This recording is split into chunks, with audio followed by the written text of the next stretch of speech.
I've been wanting to change the tension lock couplings on the locomotives, on my locomotives, for a while now. I wasn't really sure how to go about this, but after having a look on some of the model railway forums, I noticed that a lot of people are fitting the brass wire type couplings to their logos to do away with the tension lock coupling, which is what I wanted.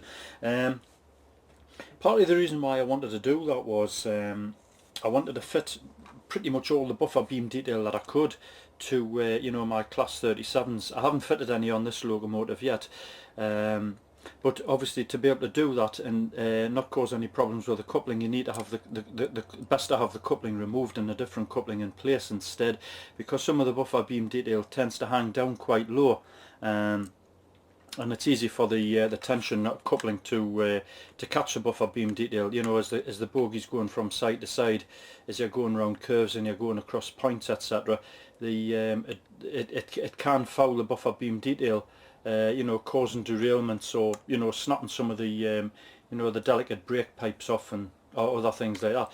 So as I say, what I did was I had a look on some of the model railway forums, and decided to have a go.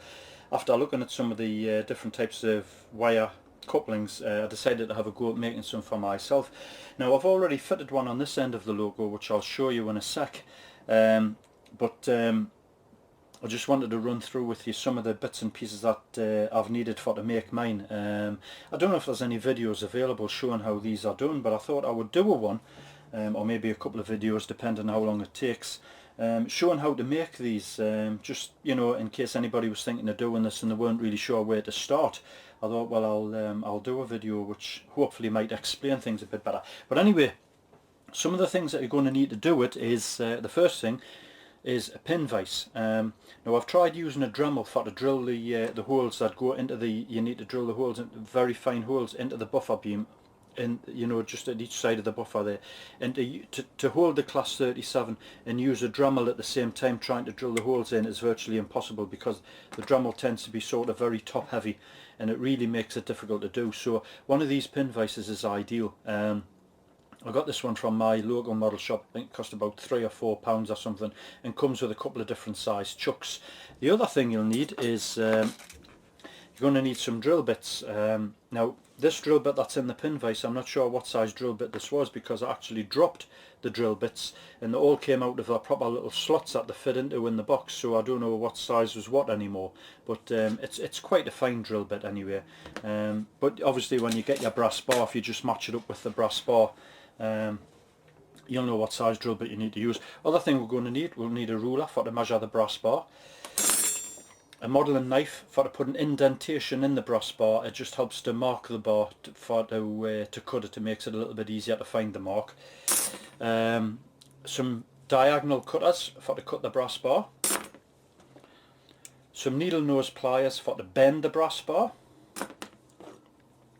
A file for to file the ends of the brass bar, because once you've cut it, if you've got any raggy edges on it, you'll find that when you drill the holes in the buffer beam, the brass bar will not go through the holes if it's got raggy edges on. We need some super glue for to glue the bar into place, the new coupling. I'm using the grip thin super glue. You can get different grades. You can get the thin, medium and thick. The thin's more than adequate for what I'm doing. This is what I've used on the other ones. And we'll also need some super glue activator for to get the glue to go off a little bit quicker. And finally, an old paintbrush for to apply the activator. It's best to use an old paintbrush, because the paintbrush will not be much use for anything else when you're finished applying the activator. So you just want to use a brush that you can you know, throw away when you're finished with. The other thing which is handy to have is a tiny little bit of cellulose thinners there in the bottom of this foil tray, just to clean the brush in between applying drops of the activator. It just helps to keep the brush soft. Obviously don't let that come in contact with your class 37 or any other logos, because we all know what thinners does to plastic. So we'll just put these tools out the way for now, and then I'll show you the brass bar, which is just some thin stuff which I got from the model shop. Again with the brass bar, I'm not sure what size this is, but you'll find that you can't make the couplings out of the brass bar which is too thick, because what happens is when you if you make it out of the brass bar that's too thick, you'll find that the hook of your rolling stock or whatever will not engage with the brass bar. It'll just not get hooked onto it, so you wouldn't be able to pull anything with your logos. But this stuff that I'm using here is ideal. You can see the hook's got a good firm hold on there, and you know the brass bar is nice and thin. It's dead easy to work with. Right, the first thing we need to do is to form the first bend in the brass bar, which is one of what I call the legs of the coupling, for the want of a better name. So what we need is, we need our needle nose pliers. Clamp the brass bar in the pliers, and what we need to do is we need to make this piece 15mm long. The legs of what I call the legs of the coupling needs to be 15mm long. So we'll clamp it into there, and we'll take our steel ruler and we'll just measure it. I'm just trying to keep this in focus in the camera for you so you can see what I'm doing here, which that is too long, that's way too long, so it needs to go along a little bit, and we'll try that again. We're looking for 15mm, still a bit too long. Just slide it along in the pliers a touch more. Check that again. Touch more. Check that. Yep, that's about spot on there. Okay, so we've got this clamped in nice and tight. Quite simply, put your finger underneath it and just push the bar up. You can see the bar bending. Bends dead easy. Nice soft bar to bend. And just bend it and just check it. Make sure you've got it nice and square, which that's not too bad. Don't worry about the bends if they're not exact. We can tidy those up before we fit the coupling into the locomotive, before we push it into the buffer beam. Okay, so that's the first bend formed. What we need to do now is we need to form the centre part of the coupling, what the your rolling stock couplings will attach onto. This needs to be 18mm long. You've got 15mm length here. This section needs to be 18mm long, sorry. So again, taking the needle nose pliers, clamp the coupling, clamp the brass bar into the needle nose pliers, you can see there, and just get it so that the leg that you've just formed is, you know, is straight up and down in the pliers. Right, so we need to measure this at 18mm long, which I'm trying to just angle this again so you can see, which let's have a look. That's a little bit too long, just wants to come in a touch. Measure it again. Yeah, I think we can get away with that. Okay, check again that this section, the first bend that you've done, the leg section, is straight up and down, and then just get your thumb underneath and just bend it up, and if it's long bar, watch your face, push it up like that, and we just need to just square that up a little bit more. That's maybe a little bit too much. Just pull that back gently like that, and we'll take that out of the pliers and have a look at that, and you can see that's pretty much the coupling, the bends in the coupling formed there now.